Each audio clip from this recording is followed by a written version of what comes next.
Hello guys welcome back to my channel. I hope हजुरहरू सन्चै रहनु होला। आज मसँग को छ भने चाहिँ मेरो भाइ। हेलो गाइज भन्। Hello guys. हात त हल्ला यार, हातै हल्लादैन। अनि आज के भयो भने चाहिँ हाम्रो घरमा आजकल काम चलिरहेको थियो अनि काम पनि भइसक्यो।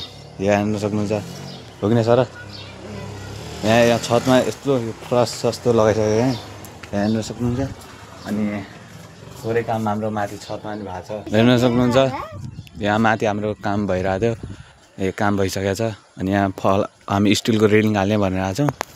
अब के हुनेछ अब आजकल त यो छतमा त चिनेछौँ। अनि अब स्टिलको रेलिङ सेलिङ हाल्नुला भनेको छ। अनि आज फाइनली मतलब आज गाइज दसैँ हो, तर हाम्रो दसैँ हुन्न किनकि हाम्रो मान्छे बितेको थियो अनि जुठो भएको छ। अनि यसको त हुनसक्छ तर हो कि नै? तेरो हुनसक्छ तर यो मामा घर आएछ। मामा घर आइसकेपछि यहाँ अर्की आई बहिनी हाम्रो। हेलो गाइजन। Hello guys. अनि यो अहिले जति सोधी सादी लाग्दियो नि त्यस्तै छैन। यो कति हो? यति हरामी छ। त यो पिरिया यो माछा मार्दो अरे? पिरिया यो क्या गर्दो अरे गाउँमा? कति माछा मारेको अरे? यत्रो मोटो। अनि यसले यत्रो मोटो माछा मारेको थियो अरे।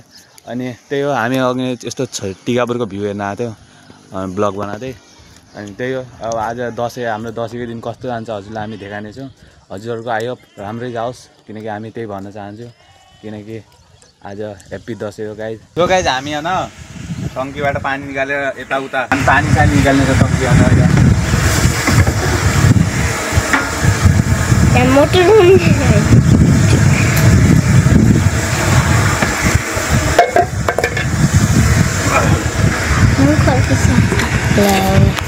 यहाँ हेर्न सक्नुहुन्छ हामी यो जो नयाँ बनाएको छ। अनि हामी यहाँ अब हेर्न सक्नुहुन्छ यो अस्ति बनाएको हाम्रो घरमा काम सकिसक्यो। हेर्न सक्नुहुन्छ यसलाई चार्न हाल्नु मस्तले भएर टक्क पारेर आज चारेर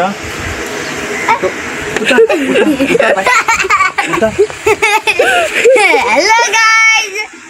अब गाइज अरूको दसैँमा यसो मासु थाहा हुन्न। मासु त हामीले पनि खाऊ। अब मासु त हामीले पनि खाऊ दसैँमा, तर दसैँ जस्तो हाम्रो भएन, मजा आएन खासै। त्यही भएर अब हामी चारेपछि हजुर चारिसकेपछि हजुरलाई भेट्नेछौँ। सो गाइज हामीले चारेर सकिसक्यो। यहाँ अहिले तल आउँदैछौँ। हेलो त हेलो नभने यो बेफाल्तुको हेलो भन्दा धेरै चर्तीकला होइन। हामी थोरै आराम गर्नेछौँ अब किनकि अहिले कति बज्यो भनेपछि अहिले कति बज्यो? 12 बजे होला। अहिले 1:30 बजिसक्यो। अब त्योपछि हामी पनि आराम गर्नेछौँ, पछि थोरै देर पछि मिल्नेछौँ। त्यो गाइज मेरो भाइले माछा मारेर आएछ। खै देखा त तेरो एकै माछा अरू छन् आइज धार। ल यहाँ माछा देखान्छ मेरो भाइ। यो जगमा हाल्न, यो जगमा सफा पानी निकालेर। यहाँ माछा मारेर आएछ। माछा और सङ्गरिया कैसिलबाट भन्ने आएको भाइ। यहाँ कति माछा है? एक अम्मा यत्रो ठुलो माछा या। अस्ति मैले कलेजमा 2 ओ माका डक्स त खतरनाक रहेछ है माछा मार्न। खतरनाक 3-4 माछा 5 माछा अरू पनि छन्। 5 माछा मारे। कहाँ मारे? खल्ला ठुलो नदी। यहाँबाट गएपछि यता रोड छ। खल्लाको अगाडि क्या किल्ला लाग्छ नि त। अनि यत्रमा यति ज्यादा माछा आइसकेको छ। एउटा ठुलो माछालाई यस्तो समात त म पछि थम्बनेलमा हाल्छु तँलाई। ठुलो यसो राम्रोसँग समात, त्यो पुच्छरमा समात।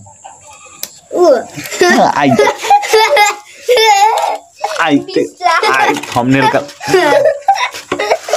ए भाले हाल त्योले हाल्दे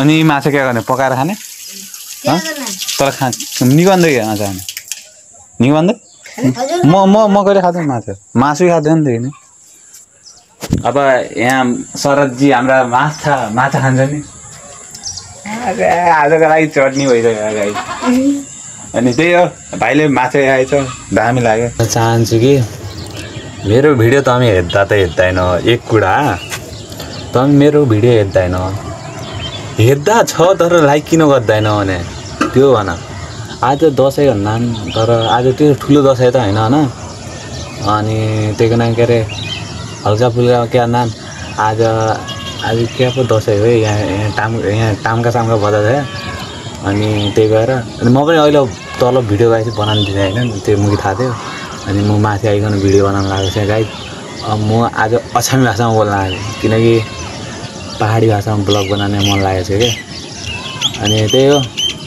तपाईँ मेरो भिडियो जति हेर्दा हो नि त्यो जति सक्दो हेर्दा हो त्यति लाइक गरिदियो क्या तपाईँ अनि दसैँमा यही भन्न चाहन्छु कि आजको दिन त त्यस्तै भयो किनकि अघि म सुतिगएको थिएँ अनि सुतिगएको चाहिँ अहिले साँझ उठेँ अनि अहिले कहीँ गएपछि म भिडियोमा देखाने पनि छु त्यो देखाँदैन भन्दैन अब म कहीँ गएन भने चाहिँ अब के देखाने मेरो घर तुमले 10चोटि देखेका अब मेरो खाप चाहिँ 10चोटि देखेका अनि त्यही भएर तपाईँलाई 10चोटि क्या देखाने अब गाइज कन्टेन्ट चेन्ज गरौँ सोच्न आएको छु कमेन्टमा भन्नु होला त कन्टेन्ट चेन्ज गरौँ कि नै म आफ्नो मतलब ब्लगिङबाट अलग मतलब के ब्लगिङ गर्ने ब्लगिङ पनि गर्ने अनि मतलब अरू चिज पनि गर्ने कि मतलब के भिडियो सिडियो मतलब कमेडी टाइपमा या के यस्तो च्यालेन्जिङ भिडियो भन्ने के कमेन्ट गर्नु होइन अनि च्यालेन्जिङ भिडियो एक दिन हामी मोमो च्यालेन्ज भिडियो पनि बनाउने छु होइन सोचिरहेको छु म होइन अब त्यही भएर बनाउनु लागि त्यही हो साँझ भइसक्यो अहिले एकचोटि मामाले बोला जस्तो छ जानुपर्ने जस्तो छ गाइज